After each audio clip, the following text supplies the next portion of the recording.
Hai, saya Sasha Saidin dan anda sedang menonton dan juga mendengar Hello Sehat, apa khabar? Di mana kami ingin bersama anda dan berbual bicara dari hati ke hati.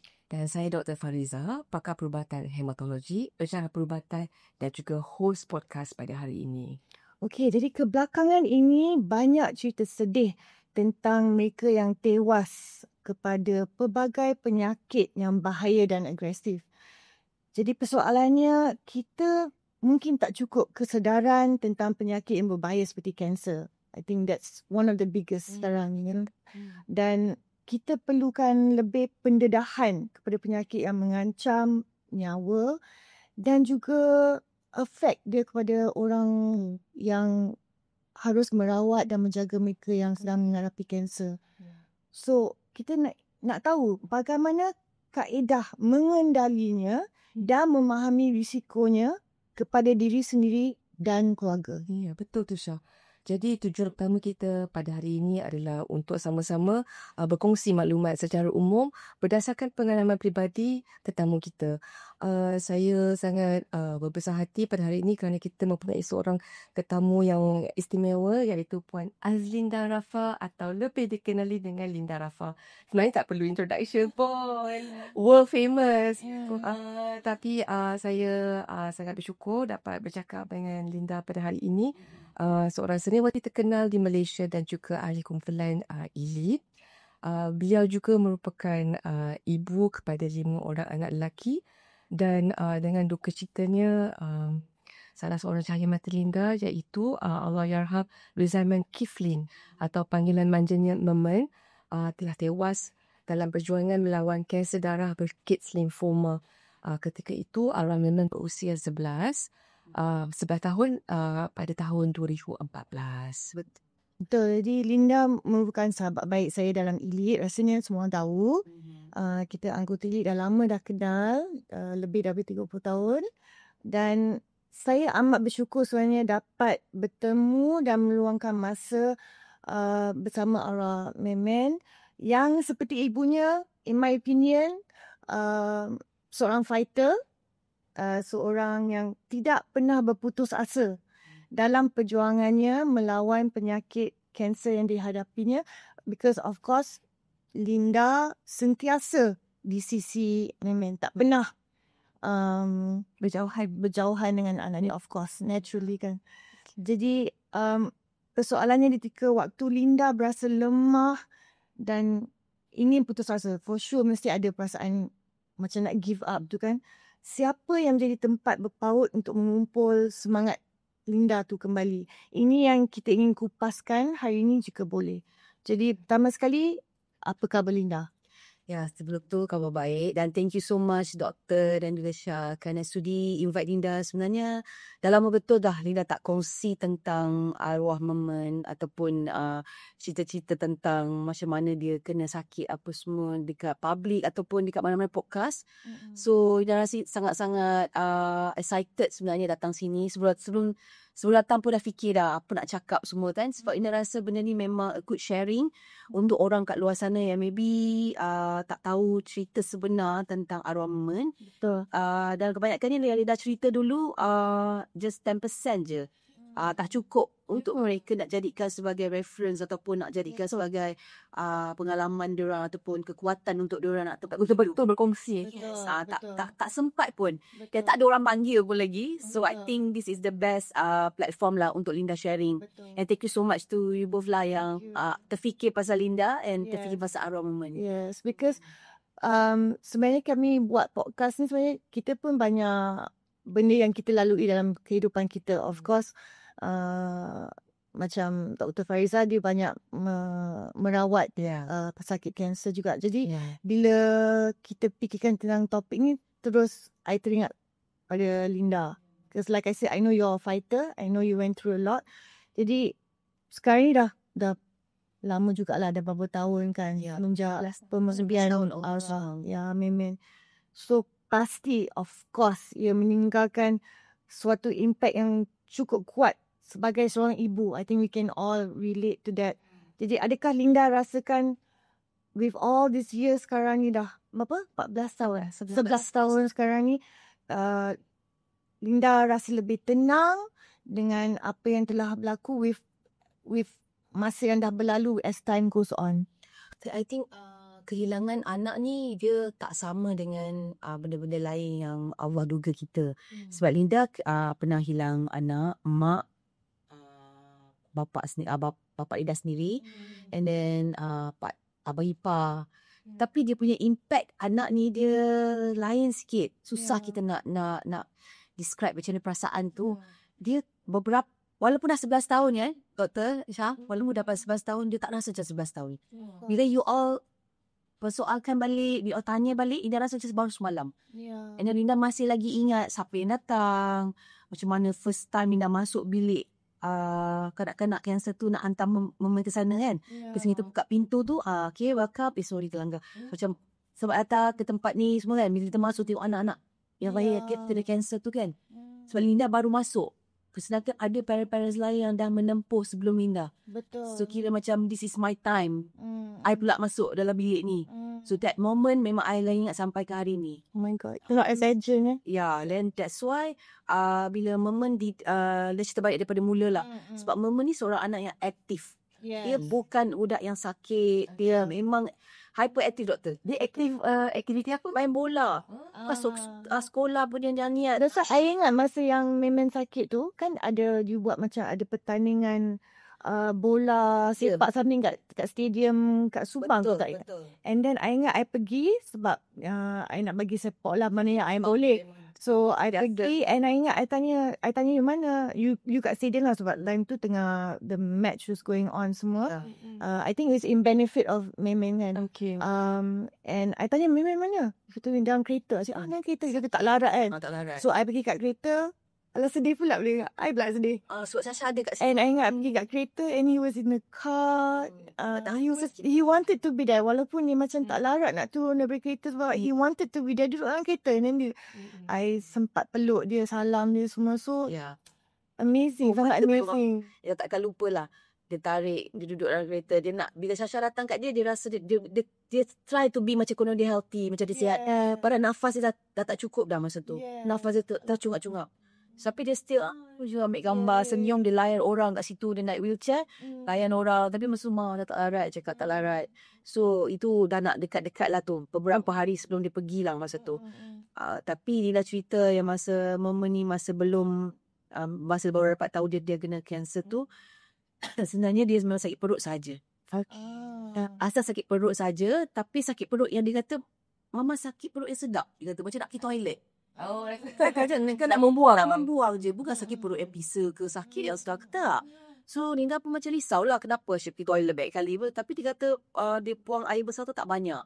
Tak lawas. Tak lawas. Jadi Linda pergi bawa doktor check dekat 2-3 tempat. Dia kata mungkin sebab tak lawas dia bagi ubat untuk buang lah. Orang like semelit. Tapi bila bagi ubat semelit lepas balik rumah tu makan semua tak juga baik. Sakit lagi perut. Masa mengulas lagi. Itu yang Linda tak sedar hati. Arwah mak Linda cakap, Mama ni sebab mak Linda tidur dengan Memen. Linda tidur sendiri. Jadi bila Memen sakit, mak Linda yang tahu. Macam Memen ni sakit Linda. Dia tetap malam minta mak sapu minyak apa semua. So rasanya kena pergi check lagi lah. So Linda pergi lagi doktor, ambil skop, masuk skop ikut bahagian belakang. Tak nampak. Tak nampak. Jadi kita pergi masa tu pergi kerajaan dulu. Sebab kita nak kata kerajaan lagi bagus. So kita orang pergi dulu. So bila pergi tak dapat juga kesan. Tak puas hati sebab Mama dah start muntah. Makan muntah. Masa tu kita orang dah panik. Dia nafas dia laju, dia muntah. So pergi terus ke swasta. I think I don't have to mention lah the hospital tu. Tapi doktor tu buat MRI nampak ada ketumbuhan dalam perut Mama sebanyak 800 gram. Almost 1 kg. So bila doktor cakap macam tu, Linda dah rasa sebagai mak kita dah rasa suspend dah. Walaupun belum apa-apa lagi dah rasa macam alamak ketukan. Panik kan. Dah rasa. Panik dah. Linda ingat tak you the duration daripada mula dia kata berak tak lawas? 2 minggu, 3 minggu je. Oh, quite fast. Quite fast. Sebab Memen masa tu okey je. Mungkin Memen je terlalu aktif lah. Jadi tak perasan. Mungkin dia sakit dah lama. Tapi dia baru cakap last tu. Tak, dia tu jenis tahan sakit. Jadi katnya dia rasa macam benda tu okey je. Ada apa pun lah. Jadi bila dah betul-betul sakit baru dia ada komplain. Itu yang bila dapat MRI tu keputusan doktor kata, Linda, I have to transfer your son to HUKM. Jumpa dengan Prof Dayang lah. Prof dia kata yang professional yang paling the best lah doktor kita bagi.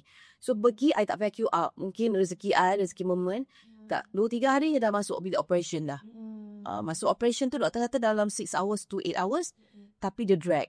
Mungkin ada masalah.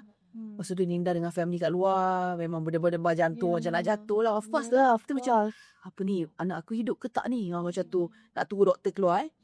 Jadi dalam berbelas jam juga. So, tak pergi mana-mana. Duduk je di depan pintu bilik. Kampung lah. Apa kampung semua. Dengan air, dengan makan semua duduk. Tapi makan pun tak habis semua. So bila doktor buka pintu, nak minta family untuk masuk lah. Nak explain kan. Masa tu berdebar-debar lah. Duduk dalam bilik. Semua ada lah. Family semua ada. So the explain. Dia kata the operation successful, alhamdulillah. So dah remove They remove all everything. Dia kata but at the moment just nak bagi tahu usus moment terpaksa letak di luar. Kita pun macam kenapa? Why?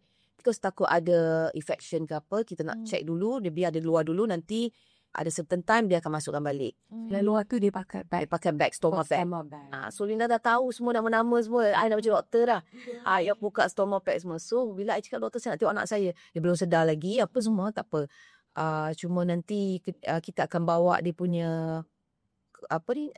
sampel tu pergi ke mana dia tak sure untuk check apakah benda tu kan, nak tahu dulu. Dia tak sebut cancer lah. Dia kata dia tak tahu apa benda ketumbuhan tu. Time tu belum confirm cancer. Saya lebih nak buat biopsi dulu lah. Means sample kalau ada ketumbuhan. Ya, tak mari lah. 1 week dia nak bawa ke. Dia kata saya bawa ke overseas juga. Sebab dia kata very rare benda ni.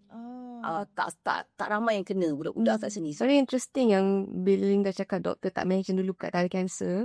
Sebab dari segi ialah sebab pediatric patient, sebab kita bukan saja berhadapan dengan pesakit kanak-kanak, tapi kita kena berhadapan dengan ibu bapa yang anxious. Macam Linda masa tu mesti tengah fikir macam-macam. Dan at that time, walaupun doktor tak mention perkataan cancer dulu kat kita, but at the back of your mind, apa sebenarnya yang Linda dah terfikir? Sejujurnya daripada MRI ada terfikir cancer. Daripada MRI. Tapi doktor MRI ada cakap tak ada. dia cakap ketumbuhan je. Okay. Tapi cara panik dia orang tu macam berebut-rebut. Okay, I kena transfer terus ke HUKM. Masa tu I dah macam retire. Dah rasa tak sedar hati langsung lah. Tapi dia macam Allah bagi 50-50 lagi. Allah bagi macam Linda ketenangan juga. Tak adalah rasa 100% panik lah. So masa after 1 week, moment kan sakit. Masa dia tengok moment tu, berwaya-waya ke tak sedar lagi kan. Masa tu Linda dah meraung dah. I dah meraung ni for the first time meraung. You let it out, no? I macam control tapi tak boleh. Terlepas juga. Jadi bila I tengok bapak dia, I tengok atuk dia, semua pun dah keluar air mata. Maksudnya I fikir feeling tu sama. Tak boleh nak cakap macam I seorang yang rasa. I think because at that point everybody was trying to be strong For each other. Tapi at one point macam kena lepaskan juga. Tapi semua kita orang tak pergi ke each other tau. Macam tak pegang tangan macam nangis sama-sama, tak. Kita masing-masing nangis sendiri. Masing-masing tak. Is that the way your family handle things sendiri dulu? Tu kita tak tahu, tiba-tiba benda ni first time happen to our belau lah. So tak tahu macam mana. Jadi semua orang macam seorang pergi sana, seorang pergi toilet, seorang pergi sini. So macam tu lah. Tapi bila tengok mama berwaya-waya tu dengan stoma pack kat luar tu, I dah hancur lah. Ada macam ni anak I. Macam tu. Daripada sihat jadi macam ni. Sekelip mata. So I masa tu I fikir macam I kena kuat lah kan. Tapi I masih nak mengharapkan sinar pelangi selepas selepas minggu diagnose kan. I nak tahu apa keputusannya. So masa tu Mama dah start dah duduk kat dalam ward. I dah bagi dia air, dia sedar. So dia tanya kenapa ada pack kat luar. That time I kena be strong lah. So I kena berlakon macam kononnya I ni mak yang kuat. So I macam tak ada apa. Memang you kuat, Linda. Memang you kuat. I kena kuat. My sister cakap I kuat. Macam Linda, kalau aku, anak aku sendiri, kalau anak akak sendiri takkan lah. Akak tak boleh handle lah. Tak tahu macam mana nak cakap. Tapi Linda memang strong. Semua salute lah kat situ lah. And then I pun hari-hari bagi moment, minum, makan apa semua. I kena bagi kata-kata semangat bila dia cakap, why mak mama punya ni kat luar? Dia kata, Mama tak sakit, dia kata. Macam mana Linda explain kepada seorang kanak-kanak berumur 11 tahun apa itu stoma? Kenapa? What language atau pemahaman yang Linda kena bagi ke anak? Tapi sebelum itu Faiza, boleh tak from your medical point of view, because like for example for me, mungkin Linda dan Faiza dah tahu, cuba Faiza explain in layman terms lah.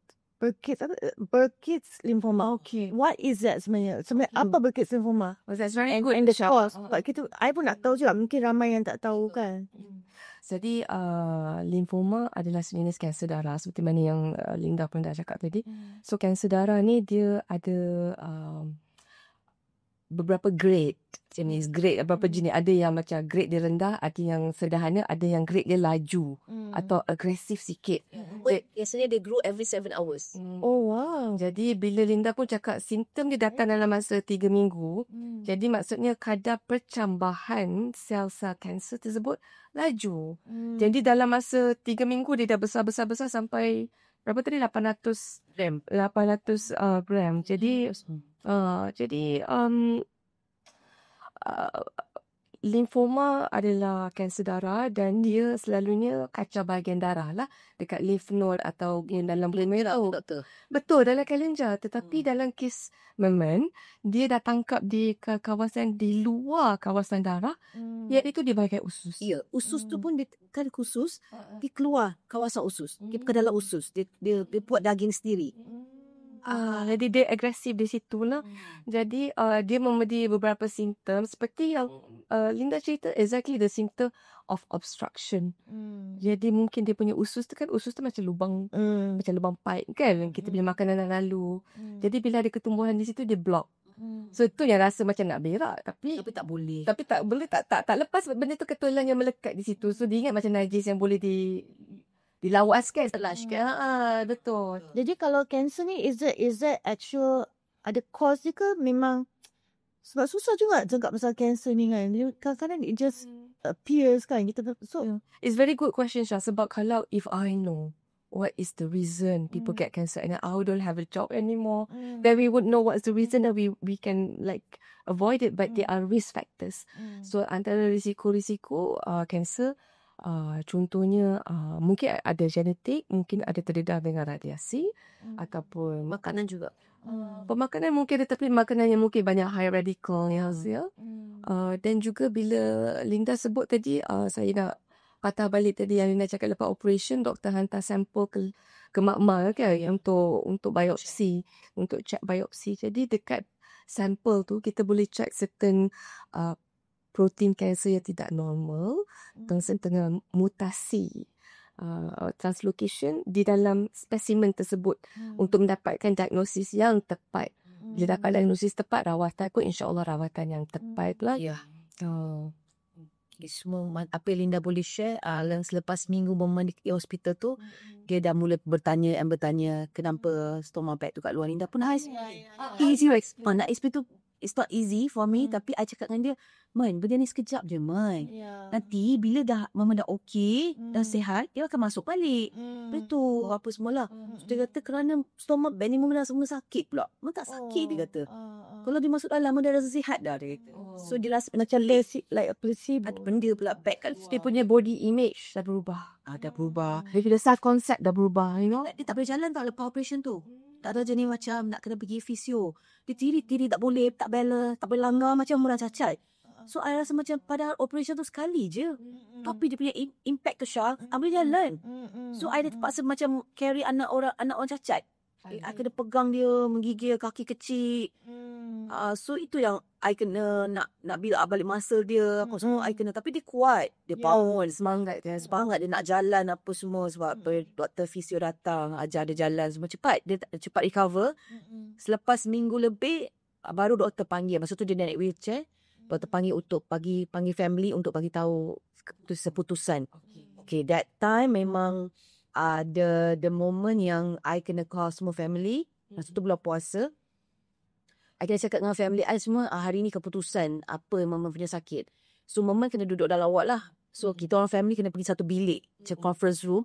So duduk dalam tu untuk bincang. And doktor pun start lah brief kita orang, cakap slowly apa semua. And then they will explain yang last cut the story lah. So dia cakap, okay, saya minta maaf, saya nak bagi tahu yang memang setelah dapat keputusan ni memang Memen mengidap penyakit cancer lymphoma stage 4. Wow. So masa tu Sabar Linda, sabar. Sabar Linda. Pak ni license. Tahu, I know. Ni ada. Ya, masa tu lah. Sorry, Zah. Family I dapat tahu.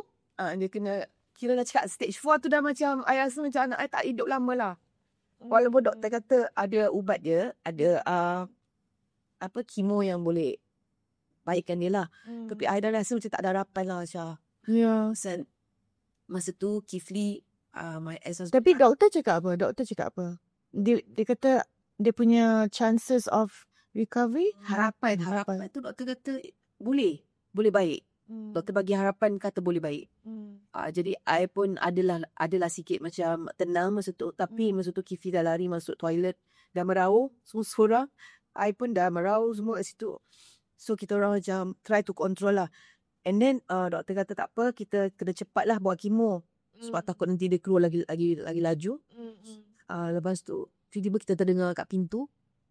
Rupanya Memen tengah dengar apa yang dia ikut kita orang ke bilik tu. Dah macam movie dah.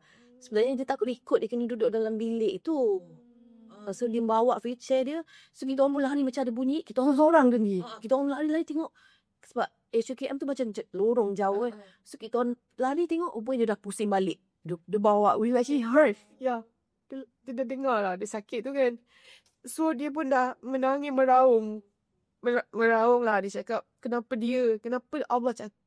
Allah bagi dia yang kena cancer ni mah, dia kata. So I tak boleh jawab benda tu lah. Macam, yang tu I jam. I cakap tak boleh lah. Dah tak boleh jawab dah. Dia cakap, Allah sayang Memen. Tu je. Mama bercakap tu je. Tapi Memen jangan ingat apa-apa. Memen, dia cakap, Memen akan sihat. Saya cakap Memen akan sihat. Sebagai ibu apa lagi boleh cakap lah. You kan. Dan nak cakap silap Memen yang panjang umur Mama yang pergi dulu. I cakap yang tu. I sabar bagi dia cakap yang tu. Sebab I cakap, kita tak tahu Memen. Ajar kita. Kadang-kadang kita pergi toilet, kita pergi mana-mana. Mama yang accident dulu ke. Mama yang jatuh. Daddy ke. Kita tak tahu Memen. Sebab kita tak tahu kita punya deadline kita Allah nak ambil bila.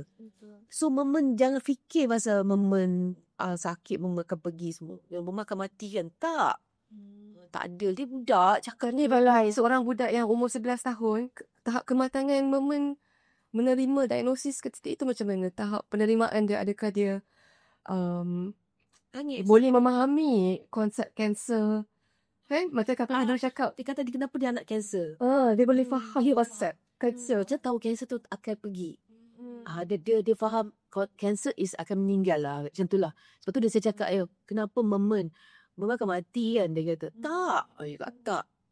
Kan Memen berhadapan ataupun Linda sendiri dalam keluarga Linda atau kawan-kawan ada Cancer. Orang yang ada. So ni first time. Waktu lah kita orang macam lost gila. Dan adik-adik family tak ada genetik. Kita dah check dah. I see. And then masa memang dekat macam ward kanak-kanak tu dia tengok yang dia ada kanak-kanak lain ada kanser, dia cakap apa-apa. Okay.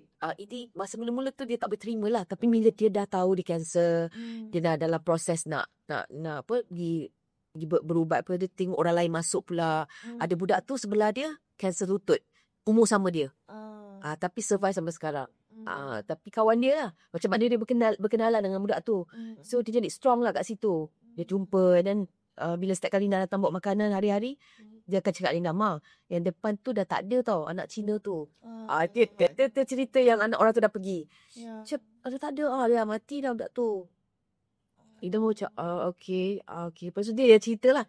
Ma, kawan Memen dah masuk bilik tu, dia dah operate untuk dia. Dia dah masuk besi. So dia cerita semua. So dia strong. Pengalaman saya jugalah bila dengan budak-budak kan, sebenarnya mereka ni actually quite adaptable.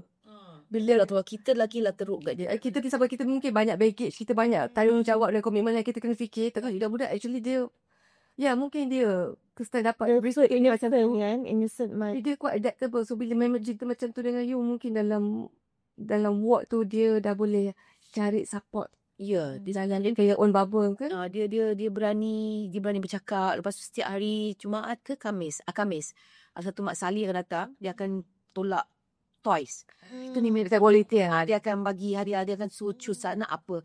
So momen ni dia akan setiap hari Khamis dia akan ambil satu barang. Tapi Lina notice mula-mula tak perasan. Tapi lepas 2-3 minggu tu dah macam kenapa dia ambil barang bukan umur dia? Dia ambil barang semua untuk adik dia rupanya. Dia simpan.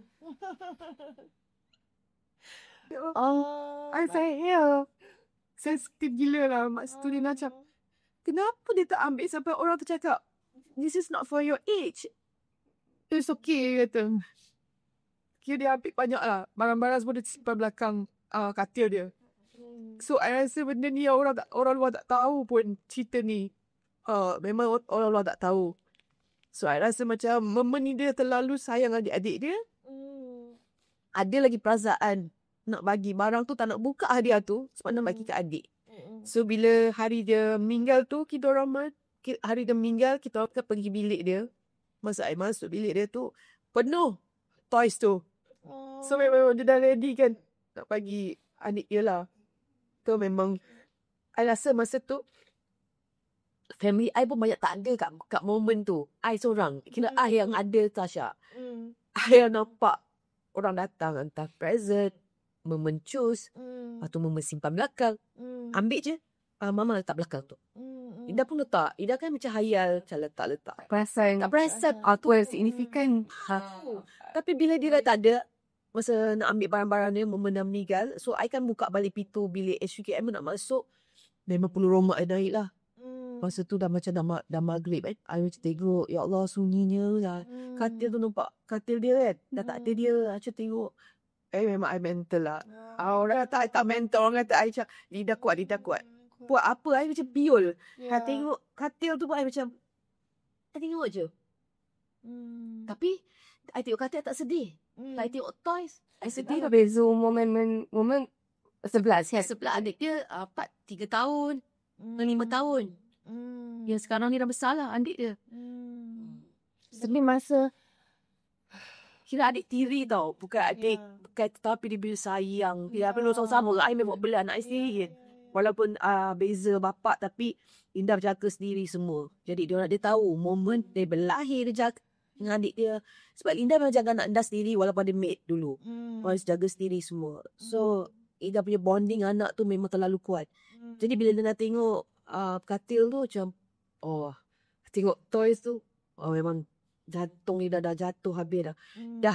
Indah dah tak boleh tak mampu dah. Dah nak nangis tak boleh, jalan buat cat angin je. Tak ada air mata. Tak ada air mata dah. Tapi Linda masa dekat, I'm sure almost every day, kalau tak every day dekat ward tu kan, mesti jumpa juga dengan ibu bapa lain. I'm sure ada juga fathers also there. Jadi Ada parents ada kat ward. So macam mana interaksi Linda dengan parents lain yang menghadapi situasi yang sama? Sebenarnya Linda dengan diorang Linda tak tunjuk Linda sedih.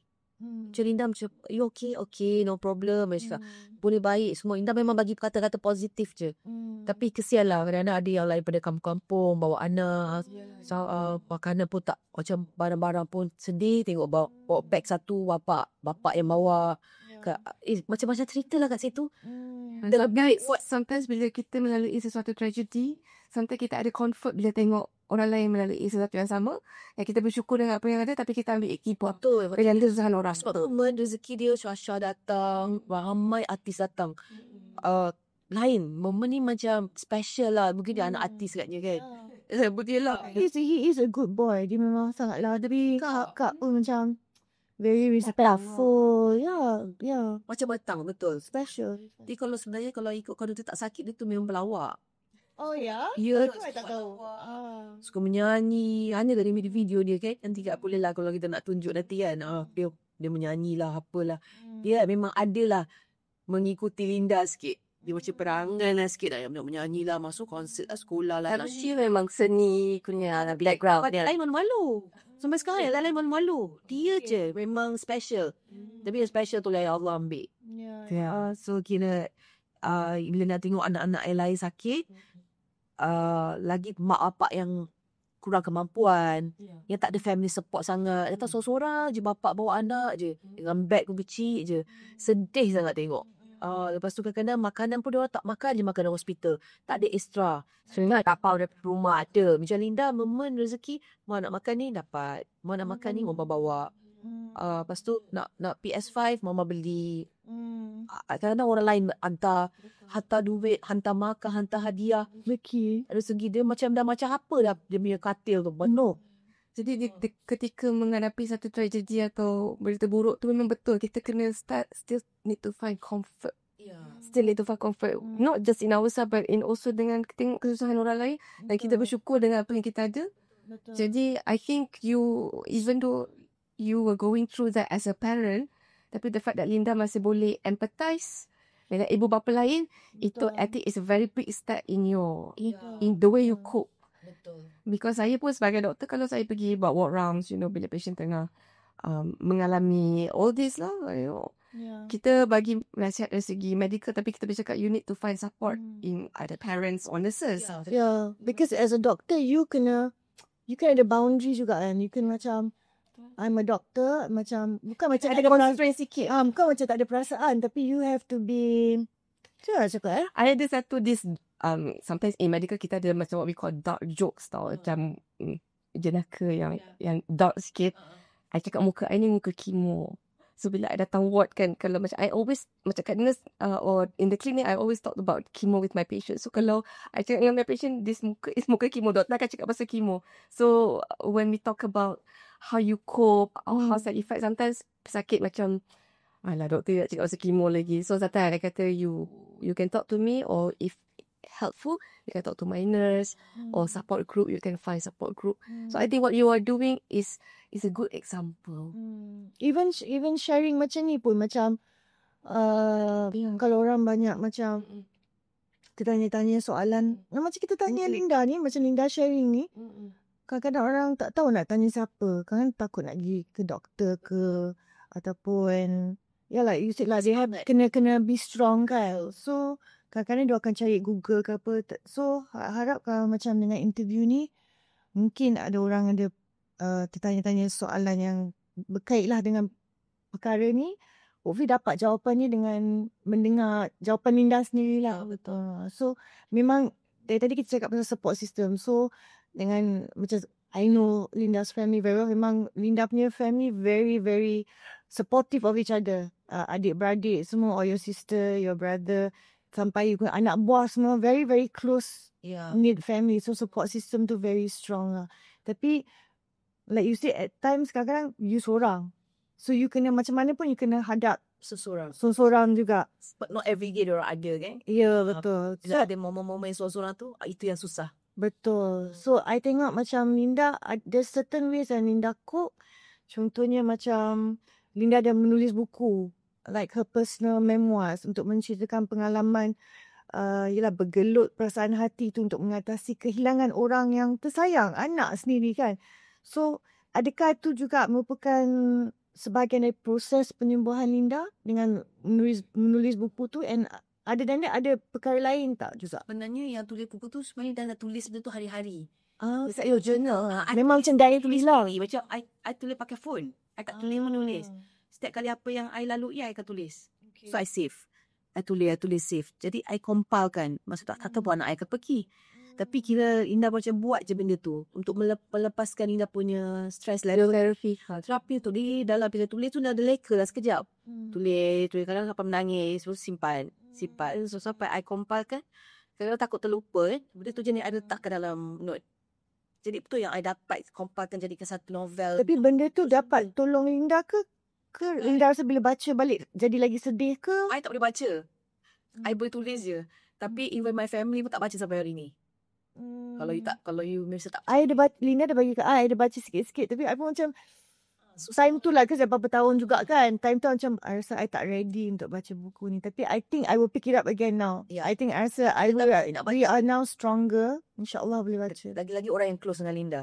Dia nak baca, dia akan nangis. Dia nak baca, dia nangis. Tapi macam family Linda tu tak baca. Betul. Buku surat pertama je dah nangis dah. Ya. Tak apalah aku boleh baca lah. Aku rasa aku dah tahu dah. Akan lagi teruk nanti impact. Macam anxiety pula apa semua dia orang. Untuk family lah. Tapi untuk orang luar dia orang kata bila baca dia orang dapat satu kekuatan. Macam dia orang rasa lemah. Tapi bila baca novel Linda tu dapat lagi satu macam semangat balik. Satu persepsi yang positif. Ya, sebab tak semua orang yang ada kanser tu dia orang kena fikir yang tak baik je. Sebab ada benda yang baik. Macam Linda lepas momen pergi tu banyak sangat benda-benda yang miracle yang Allah bagi kat Linda. That one lah dia dah rasa macam patutnya daripada awal aku dah bersyukur dah. Contoh miracle apa rahmat Allah yang dapat selepas Dari memberi. segi kehidupan lah. Kehidupan macam dulu macam tak pernah puas dengan apa yang kita ada. Kadang-kadang makan dah dapat makan sedap pun tak sedap. Dulu tau. Tapi sekarang ni Nasi yang kicap pun rasa. yes, kasih kicap telur pun dah rasa bersyukur. Kadang-kadang dapat makan sedap, Linda lebih prefer bagilah orang lain makan. Linda lagi macam orang tak nampak benda tu yang Linda takkan Linda nak cerita benda tu ke orang. Tapi itulah Linda. Kalau Linda ada rezeki lebih ke apa, Linda akan bagi family yang tak pernah makan ke apa, bagilah dia orang makan, bagilah dia orang rasa. Linda dapat sikit pun jadilah. Sebab I takkan berlumba-lumba nak makan benda-benda tu sebab I dah rasa macam tak apa, banyak lagi orang lain yang perlu makan. Dia orang tak pernah rasa lagi. Macam tu. Selamat dari segi insan. That's so beautiful. It's so Benda dari orang kata dalaman tu lah. Kita nak cuci dalaman tu susah. Sebab nak bersihkan hati. Kan? Benda tu yang paling susah sekali dalam hidup seseorang. Tapi once bila Allah dah tiup sesuatu benda kat diri you dah tak rasa langsung sakit hati kat orang. You tak rasa dendam. Walaupun ada ujian, tetap ada ujian. Orang buat you marah, orang buat you sakit hati. Tapi you takkan rasa dendam dengan orang tu. You akan rasa sayang. Alhamdulillah dia rasa kehidupan tu tak kekal. Tak kekal, tak. Dia nak dendam sama bila. Ya. Walaupun orang buat you. Linda, banyak je orang buat Linda sekarang. Kalau nak cakap. Tapi Linda mula je Linda rasa macam tak puas hati ke, marah ke. Tapi lepas tu Linda akan istighfar dan akan maafkan dia orang yang akan sayang balik dia orang. Sekarang ni Linda punya musuh pun Linda cakap dengan diri Linda. Siapa pun musuh Linda akan maafkan. Kutuklah Linda macam mana Linda maafkan. So itu yang Linda dapat daripada kehilangan momen. Dan Linda letak dalam hidup ni, dunia ni 70% je. Macam dunia tu 30% je sebenarnya. Memang Linda fikir ke arah yang nak pergi tu. Apa yang kita perlu buat, apa kita perlu buat. Memanglah harian ni kita kena lalui. Kan? Kita tak boleh lah nak kata kita perfect. Everyday kita perfect. Tapi macam mana kita nak dapatkan syurga tu? Sebab saya ada dapat mimpi juga. Ke tu tak Yeah, you told me about Mimpi momen. Sebab lepas dia pergi. Selepas minggu dia pergi, saya tak boleh tidur. Sebab setiap hari momen ni kalau kat bilik, dia akan suruh I buka stoma bag dia, cuci. Dia ketuk pintu bilik mama, dia akan buka pintu. So Linda nampak capture tu. Dia buka pintu nampak, dah penuh stoma bag. So Linda akan bawa pergi toilet, akan cuci, buka. Gunting ke stoma bag tu kan, dia kena gunting betul. Usus tu kan bulat tu. So nak gam balik. So kerja I lah tu pukul 2-3 pagi ke. Gatuk-gatuk pun. Macam buat lah. Macam salin baby pampers lah. Macam tu. Gantung-gantung pun buat. Sebab sayang kan dia. Jadi bila dia pergi, dia tak boleh tidur. Dia bayangkan dia terdengar dia panggil. Satu lagi dia terdengar dia call. Sebab selalu kat SUKM Linda tidur, papa dia jaga. Okay. Ifli jaga. Ada shift lah. Shift. Jadi bila malam dia call, Linda akan tulis memen. So dia akan jawab. Kenapa sayang? Dia dalam, mama tak tidur, memboring sama dia. Ini layan lah. Okay, mau nak makan apa ya sebagi tu mama beli ni Okay, dia nak bercakap je. Jadi mana dia tidur. Dengar dah dia didengkur. Dia macam buat lawak lah. So macam okay. So benda-benda tu bila dia tak ada, benda tu phone tu Linda tak sebelah. Macam kau mama nak call lagi. Ya. Dan Linda tak call lah. Tapi cuba Linda macam dah macam metal jugalah. Mama lah. Letak phone kat tepi. Takut mama call tak dengar. Padahal mama tak ada lah. So benda tu yang Linda minta kat Allah. Ya Allah, aku tak boleh tidur. Terfikir pasal dia. Aku nak tahu dia kat mana. Siapa jaga dia. Dia selesa ke tak. Boleh tak kau hantarkan lamba ke dalam mimpi. Cakap macam tu je Allah bagi. Tertidur je Syah. Macam pak. Tiba-tiba je bunyi phone. Ya, I ingat you masih cerita kat time tu I pergi tahlil. Kan? Ni baru you cerita kat I. Lepas tu we kind of hug each other and we just like cried it out. It's like, Ya. yeah. Call. Betul-betul bunyi call kan. I call. Momen. So I jawab lah. Kat mana mama? Mama hari tu dia. So dia cerita lah. Mama dekat atas bukit. Dekat atas bukit dia sejuk mama.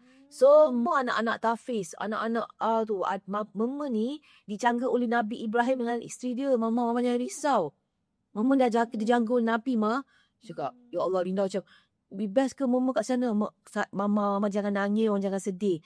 Mama fikir satu je. Mama dah selamat kat sini. Sekarang mama fikir macam mana mama nak sampai sini. Allah. Tu Ina rasa macam benda yang memang pop. Impact yang aduh ya Allah. So bila you bangun pagi, I tak bangun pagi kat situ juga. betul. I terus dalam mimpi tu I macam okay, mama nak tahu mama happy je. Mama happy, mama risau. Okay, mama kena pergi tau, mak. Okay, mama, I love you. Dia cakap, I love you tu. Cium-cium semua tu. Letak phone.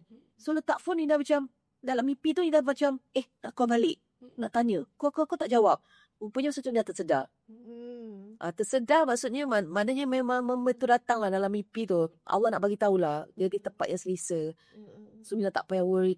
Tak payah risau sangat. And then, I can move on with your with the next process of your nak recover balik. betul. Lepas tu, dah dapat satu mimpi lagi. Datang kat bilik. Dia senyum. Dia macam tu je. Dia kena tu. Dia tutup balik pintu. Lepas tu dah tak ada dah dalam mimpi lagi dah. Okay, say goodbye. Ya, maksud dia tak nak kacau mak dia. Kesian dekat mak dia hari-hari tersentak-sentak. Memikir dia kan. Lega tak? Lega lah. Sebab tahu dia kat tempat yang selesa. So from that day on, you dah tenang sikit lah. Ya. A bit more. And Rindu then, tetap rindu. Tapi semua tak adalah fobia yang dia call ke. Mana dia? Siapa jaga dia? Dia seorang-seorang tu. Siapa nak tolong dia? so sekarang life Linda hari ni, pagi ni bangun pagi tadi, macam mana? I bangun normal lah. Macam biasa. Tapi kalau orang semut, I akan flashback. I tak boleh orang cerita pasal dia. I sensitif. I akan nangis meraung balik. Cuma kalau kat podcast, I kena control lah. Tapi kalau tak ada podcast ni, I akan meraung. Lepas ni. I akan meraung. Macam tu. So when you say you flashback tu, I mean for the benefit of pendengar kita yang nak mencari inspirasi dan information ya, I just nak tanya balik tentang rawatan. Sebab salah satu message yang kita cuba bagi ialah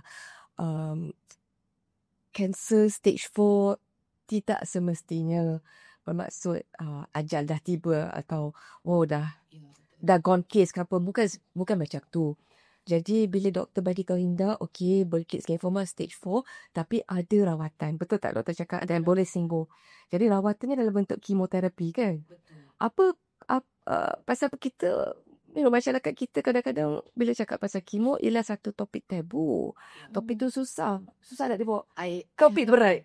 I hadapi benda yang sama. So macam mana boleh Linda share? Ini benda yang orang tak tahu juga. Satu, semua family I tak nak buat keputusan. Okay, diorang tak nak dipersalahkan. Even papa dia sendiri pun cakap, biar you je lah sebagai mak yang buat keputusan. So it falls on your shoulder. Ya. So you bayangkan I seorang-seorang nak kena buat decision sama ada chemo or ada alternatif. Bila I tanya orang semua macam, Tapi alternatif dia apa? Alternatif. I kena pergi dapatkan rawatan luar lah, makan ubat. Lepas tu I nak cerita lah. So bila family I semua cakap, Linda, kita tak boleh nak buat keputusan. Kau lah fikir. Jadi mak Linda cakap macam tu, adik-adik cakap macam tu, bukan suami cakap macam tu, suami cakap macam tu. So kira macam, alamak, macam mana nak buat ni? Memang Linda macam teruk juga nak buat keputusan. Tapi Linda jumpa satu prof ni, tapi dia baru je meninggal. Prof ni, Al-Fatihah kat dia. Prof ni yang keluarkan ubat biji apricot. Dan ramai orang yang dah sembuh makan pil apricot untuk dia, untuk sakit kanser. Tapi Linda pergi ke situ. Linda tak pergi ke kemo. Sedangkan doktor dah cakap, you kena kemo sebab mama dah terlambat. Tapi I tak reti nak buat decision. I takut dipersalahkan. I pergi ke alternatif. Selama 45 hari, I bagi mama makan ubat daripada prof ni lah. So, ubat tu bercampur-campur dalam 45 jenis ubat. Campur-campur, mama kena telan everyday. So, mama sampai muntah, tak boleh telan. Pil banyak. So, dia cakap, tapi dia nak sihat, nangis tak telan. Tapi mama dah tak payah telan dah, mama nak sihatkan. Sampai daddy dia tiba-tiba emotional marah dia. Kau tak nak mati. Makanlah ubat. Sama macam tu ni, emotional family. Semua orang sih. Tak boleh nak kontrol emosi. Sebab nak dia sihat. Menahan nangis budak tu. So Linda pun macam tak apa, kita nak sihat, mama nak sihat kan. Okay, mama tak nak buat kemo, kita buat ni. So memang tak grow tau masa tu. Dia punya cancer tu kan tak nampak dia sihat. Boleh bawa pergi holiday apa semua. Tapi 4 hari sebelum ubat tu habis, dia nampak ada benda tumbuh kat dada dia. Kelenjar tu naik gulat. So I rasa I dah syak lagi. Ini habislah ni. I cakap It came back. dia datang balik ni. Maknanya ubat tu tak berjaya. Ubat tu bertahan je. Tapi tak berjaya. Tapi memang bersihan lah. 40 hari dia makan ubat tu tak nafi. Memang dia ceria semualah. Cuma grow lagi. Sebiji lagi dekat dada. So I tekan. Mama cakap cuma rasanya apa mah. Cakap ni I pun berlakon lah. Ini biji angin. Confirm je I. Confident je. Ini biji angin tak ada apa-apa. Tapi mama dah start. Nafas dia laju balik. 4 hari ya sebelum. Dah start. Dah nampak dah. Nafas laju. Okay dah. Pergi SPM balik. Pergi-pergi I dah kena marah lah. Doktor dah. Tenang-tenang pintu dah semua marah-marah I dah. Yelah of course lah marah. I dah cakap. Jangan salahkan I ya. Ada satu doktor Chinese marah I. If anything happen to your son, don't blame us. You. The fault is because you yang buat salah. Padahal masa ini juga pasal isu Linda menangani bling. Ya. Sebagai seorang parents kan, sebab you bertanggungjawab membuat keputusan untuk anak tu bawah umur. Jadi kalau you buat pilihan A salah, you kena. Pilihan B salah, you kena juga. Jadi saya just nak highlight mungkin pengalaman Linda kena marah dengan doktor pun not nice. But reflecting on our practice, usually memang kita akan bagi satu sesi counselling seperti mana yang Linda lalui lah. Counselling memang kita akan bagi pros and cons. Tapi kalau di hospital, memang kita akan counselling untuk chemoterapi. Dan mungkin Sakit dah di counselling. Masa kalau sebab keputusan tu dia orang bagi pada Linda untuk buat decision. you pressure ya. Dia dah pressure sebab ada orang juga orang cakap chemo ni memang tak ada harapan lah. Chemo ni last choice. So itu yang buat Linda rasa macam tak Tak apa. boleh cakap last choice tu. Orang-orang adalah pendapat orang. Jiran-jiran. Kawan-kawan ada juga. Tapi doktor tak cakap macam tu. Lu nak cakap. Jadi kita ni percayakan orang nak minta alternatif lah. Macam memang nak minta pendapat. Dan ada macam tu kan pilihan. Jadi keputusan tu memang kat Linda. Jadi Linda kena buat decision. Tapi Alhamdulillah family tak salahkan Linda lah. Sebab diorang pun tahu benda ni diorang yang bagi kat Linda. Tapi cuma bila momen datang balik, dia orang kan dia kena chemo kan. Dia terus dia punya. So the second time he went. Second time yang baru nak buat chemo lah. Yang kali cik. First chemonya dia dah keluar darah hidung, darah telinga. Terlalu panas. And then dia tak boleh handle lah kepanasan chemo tu. Jadi I pun masa tu lah I pegang tangan dia. Nafas dia laju tengah malam. Sampaikan dia bloated. Kembang semua. Buah pinggang dia rosak. Kena buat dialisis at the same time. Chemo, dialisis. Sebab inilah efek-efek ubat. Kesan daripada chemo tu. Tapi whatever is, I cuba dua-dua lah maksudnya. Itu yang last moment. Nak masuk second chemo tu dah tak boleh lah. Dah terlalu weak. Dah terlalu lemah. Dia tak boleh nak cope. Handle dah. And then meninggal pun depan I. Dia sesak nafas depan I. Dia minta air depan I. Bagi dia air kat bilik ICU. Cuma yang I sedih sebab pagi tu dia tak kasi bapak dia balik. Sebab bapak dia selalu tukar shift Linda, bapak dia balik kan. Tapi hari tu dia tantangan diri dia. Jadi dia nak balik dia tarik. Balik tarik. Jadi dia kata dia kena balik. Dia nak mandi. Dia nak ni nanti dia tak balik lah. Dia tak macam tak dapat signal langsung lah. Daripada Allah. Macam Linda dah dapat signal. Macam nak anak aku nak pergi hari ni. Jadi Linda tak nak tinggalkan langsung. Adik-adik Linda pun ramai kat hospital. Semua cakap dengan Linda, kakak Linda semua. Arwah Abang Ipah Linda ada masa tu cakap, Linda duduk sini. Tunggu je. So macam dia dah dapat insting jugalah. So bila masuk kat bilik ICU tu, mama tengok Linda. Dia tengok tapi nafas dia laju lah. Mana air cakap. Kan doktor dah pakai oksigen yang besar lah. I buka. Bagi air. Doktor kata tak jangan buka. Nurse kata jangan buka. I buka Syah. Pagi kau meragut air tu minum. Terlalu haus orang nak pergi. So 2 kali dapat bagi air. I tutup balik oksigen tu. Dia tengok je muka I. Tengok je muka macam mak aku nak tinggalkan mak aku ni kan. Tengok. Tak berhenti. Dia pun mama care. Macam tu lah Linda pegang tangan dia. Nanti cakap dia datang tau. Dia dah balik. Lepas tu dah telefon daddy dia cakap, You better datang sekarang cepat. Dia cakap, yelah, I tengah ni, I naik motor, sabar dia. Lepas tu, sampai-sampai mama dah pergi. Tercampak helmet dia. I dengar helmet dia. Satu bilik ICU tu, dia menjerit. Maman! Bergegar bilik ICU tu. I cakap macam, ya Allah, memang itu kalau buat filem tu, I satu power akan menangis lah. Dia nak dengar satu words je, man. Satu words je. Membangun lah. Cakap lah saya dia. Itu je dia tidak dengar. Tapi tak sempat lah. Kesian kat dia lah. Dia tak sempat nak dengar. Dia tak sempat nak tengok last moment dengan anak dia. Tapi Allah tu baik. Sebab Allah tahu Linda jaga Mama daripada dia lahir sampailah sudah. Dan Allah bagi Linda last moment tu pun Allah bagi kat Linda. Maksudnya last nafas dia depan Linda lah. So I dapat lah benda tu. Terima kasih Allah tu je I cakap. Sebenarnya kita pun dekat hospital just sharing lah, sebab I think a lot of people maybe susah nak dengar from my side also. Bila kita rawat sakit kanser, selalunya rawatannya lama. Baru sakit duduk di ward lama. Jadi sebenarnya kita ada bonding apa sakit. Kita punya bonding, tapi kita ada juga etika perubatan. Ni bagi kita punya bonding sedang ada etika profesional.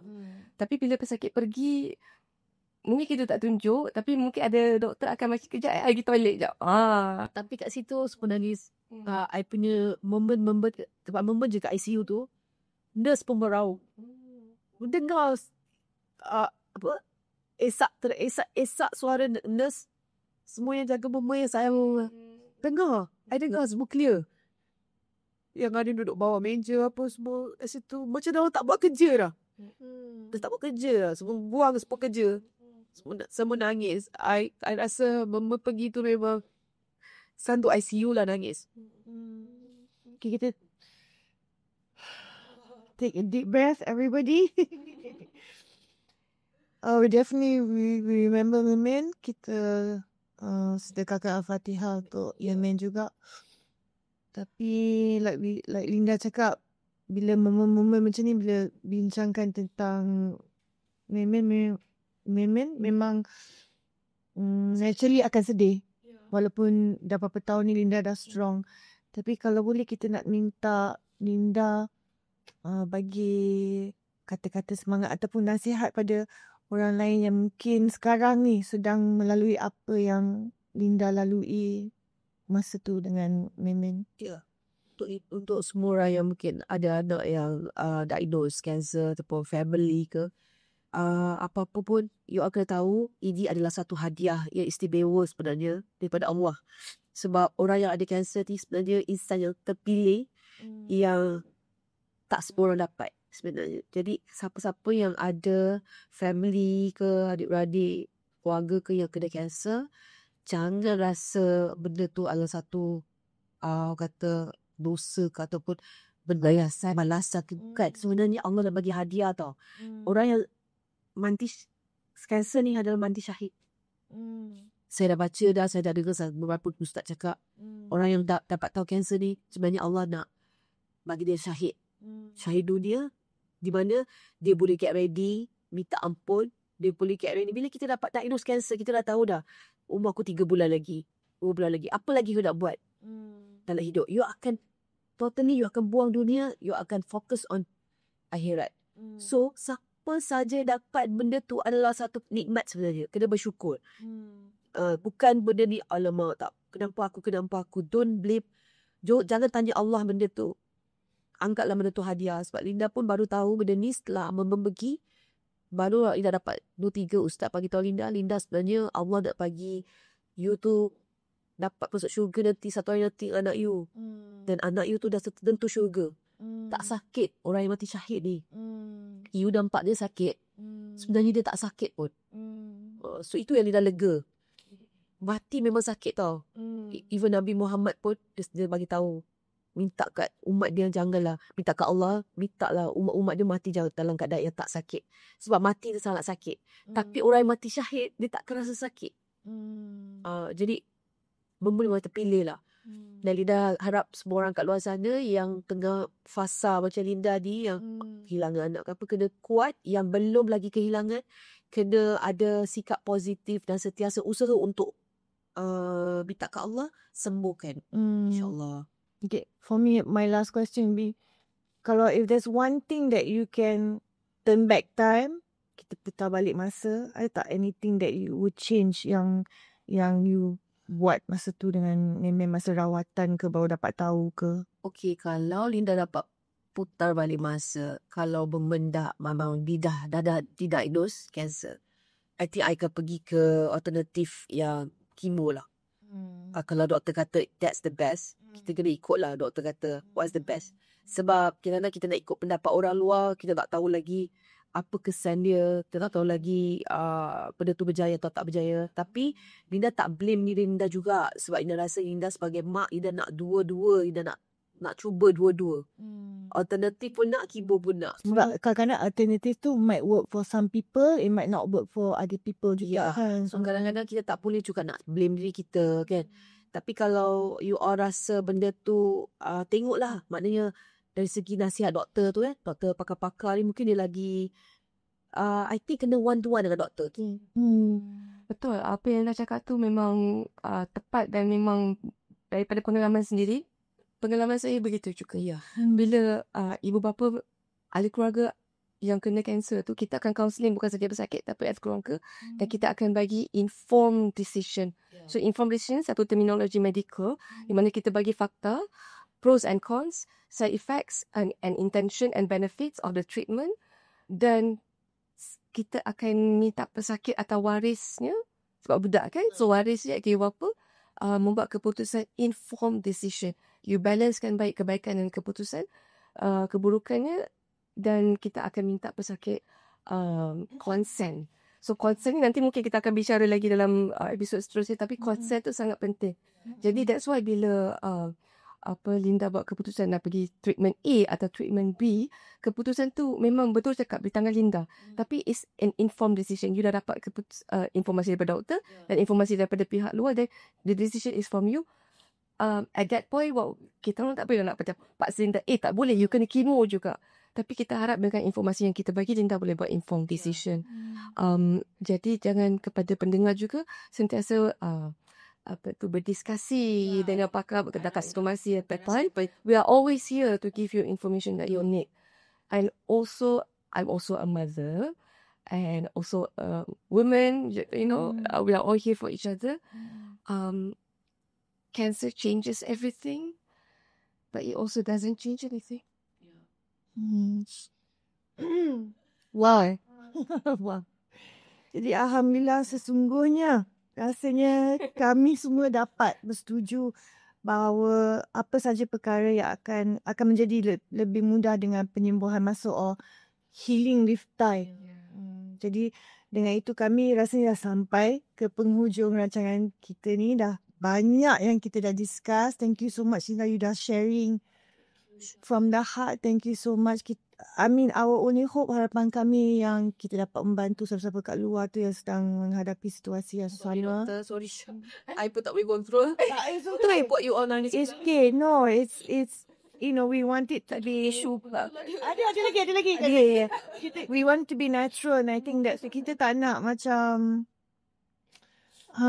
yes, like we said, Linda has to be strong, tapi di sini this is a safe space. Kita nak luahkan perasaan kita, and like I said, yang important kita sharing dengan orang lain yang mungkin dia tengah bingung ni, tak tahu what decisions tu, macam Linda tak tahu decision apa nak buat ni kan. Yeah, it literally is life or death situation or decision. Hidup dan mati. Yes. Kita tak tahu kita nak buat apa. Yeah. That time Kat persimpangan tu. Jadi kita pula diberi keputusan sendiri. Betul. Kita kena buat. Hal lain tak nak campur sebab lain takut. Betul. Takut tersalah bagi nasihat macam tu. Yeah.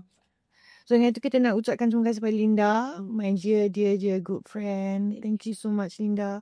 You've been through so much, and ini salah satu benda lah dalam kehidupan elit yang kita macam-macam kita dah lalui. Not only Linda, dengan anggota lain semua juga macam-macam. So yeah, thank you so much meluangkan masa bersama kami. Yeah. Thank you doktor. Thank you Linda. Thank you Syah. Sebab apa bagi peluang ni bukan senang nak dapat peluang untuk berkongsi ni. Indah pun tak cover hari ni. Nangis pun nangis je. Ya, ya. So I'm so sorry, tapi apa-apa pun Linda nak minta you all dan semua di luar sana memberi semangat kat Linda. Terus doakan Linda terus kuat dan boleh menempuh apa-apa saja juga yang akan datang di masa akan datang. Syaka, thank you so much kan. Okay. Jadi nanti insyaAllah ada rezeki kita jumpa lagi di episod Hello Sihat. Apa khabar? Dan teruskan usaha kita untuk mencari usaha, mencari makna dan arti. Yeah, so like I said earlier on, terima kasih kepada mereka yang menonton di YouTube dan juga boleh dengar podcast ni di Spotify, dan kami harap anda akan bersama kami dalam episod yang seterusnya dan seterusnya dan seterusnya.